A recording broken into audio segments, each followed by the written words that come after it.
Seanca gjyqësore për dosjen Partizani është shtyrë për më datë 6 mars, pasi të gjithë të pandeurit përfunduan parashtrimet e tyre hyrëse. Prokurori i SPAK-ut Arben Kraja kërkoi më shumë kohë për të shqyrtuar provat dhe dëshmitarët e kërkuar nga hetimi, duke shtyrë kështu vijimin e procesit. Gjykata e posaçme vendosi shtyrjen për të siguruar një shqyrtim të plotë dhe të drejtë të materialit të dorëzuar, ndërsa të pandeurit tashmë kanë përfunduar prezantimin e qëndrimeve të tyre hyrëse.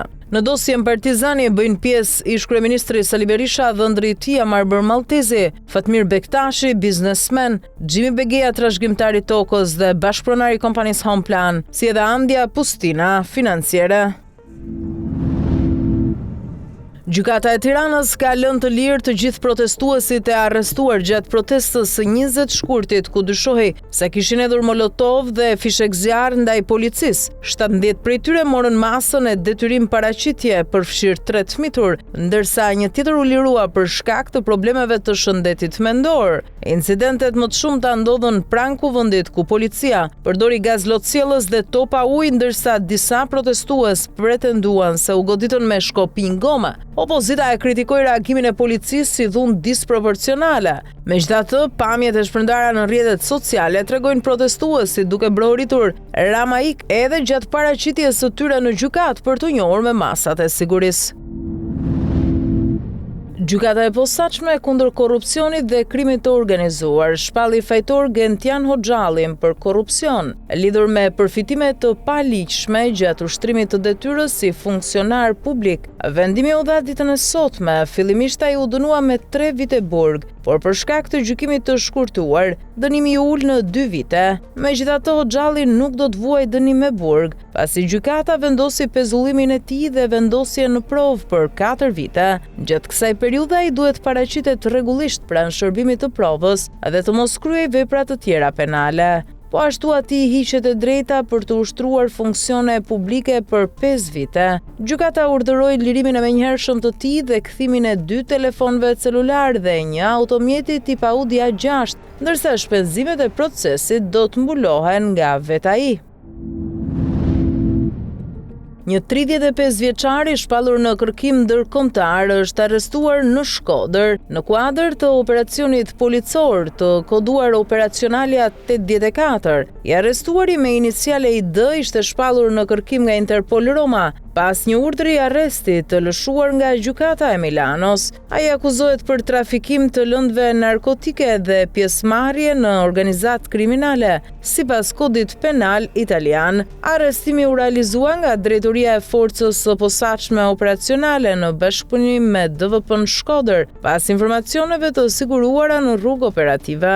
Autoritetet po vijojnë procedurat për ekstradimin e tij drejt Italisë, ndërsa operacionet për kapjen e personave të shpallur në kërkim ndërkombëtar vijojnë. Gjykata e Apelit e Venecias ka caktuar masën e sigurisë arrest me burg për Adriano Patosin, 64 vjeç, për prodhim dhe shitje narkotikësh e korrupsion. Ai ishte shpallur në kërkim ndërkombëtar nga autoritetet italiane dhe u arrestua sot në Berat, fal koordinimit të veprimeve operacionale dhe shkëmbimit të informacionit mes Interpol Tiranës dhe policisë italiane. Arrestimi u realizua nga specialistët e seksionit për hetimin e krimeve ekonomiko-financiare dhe shërbimet e qarkullimit rrugor, ndërsa pritet që Patosi të ekstradohet drejt Italisë për të përballur me procedurat ligjore atje. Bashkëpunimi ndërkombëtar mes Interpol Tiranës dhe Interpol Romës vazhdon për të finalizuar ekstradimin dhe për të siguruar që drejtësia italiane të ekzekutojë vendimin e gjykatës. Një 30 vjeçar është arrestuar nga policia në zonën e tregut elektrik në Tiranë, pasi u kap duke lëvizur i armatosur me pistolet në brez. Pas lokalizimit dhe ndalimit të tij gjatë kontrollit fizik, shtetasit me iniciale SD u gjet një pistolet me municion, të cilën e mbante pa leje. Arma u sekuestrua si provë materiale. Materialet procedurale janë referuar në prokurori për veprime të mëtejshme. Ndërkohë ka nisur procedimi në gjendje të lirë për një 28 vjeçar i dyshuar për mos kallëzim të krimit, pasi dyshohet se kishte dijeni për rastin dhe nuk e ka kallëzuar. Policia vijon hetimet për të sqaruar rrethanat dhe qëllimin për të cilin i riu mbante armën.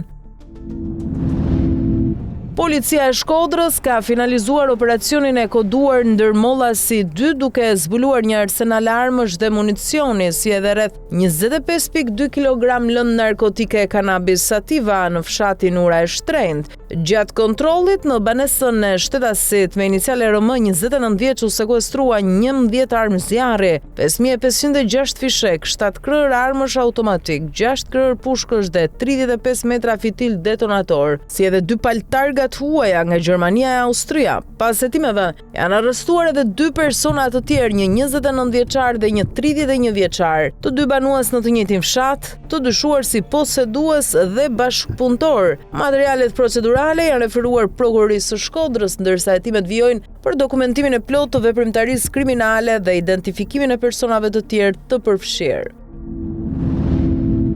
Një 64 vjeçar shqiptar është shpallur në kërkim nga autoritetet greke pasi dyshohet se tentoi të përdhunonte një 25 vjeçare me aftësi të kufizuara. Denoncimi erdhi nga nëna e vajzës, Katerina Bekjari, e cila tregoi se sapo u kthye në shtëpi e pa të dyshuarin mbi vajzën e saj dhe e goditi për ta mbrojtur. Ekspertiza mjekoligjore konfirmoi se nuk ishte abuzim, por pamjet e kamerave të sigurisë tregojnë 64 vjeçarin duke hyrë me çelësa në apartament dhe duke u përplasur fizikisht me nënën e vajzës, e cila u godit me grushte e shkelma kur u përpoq të telefononte policin. Ngjarja ka shkaktuar shqetësim në komunitet, ndërsa i dyshuari pas incidentit është larguar dhe aktualisht ndodhet në kërkim nga policia greke.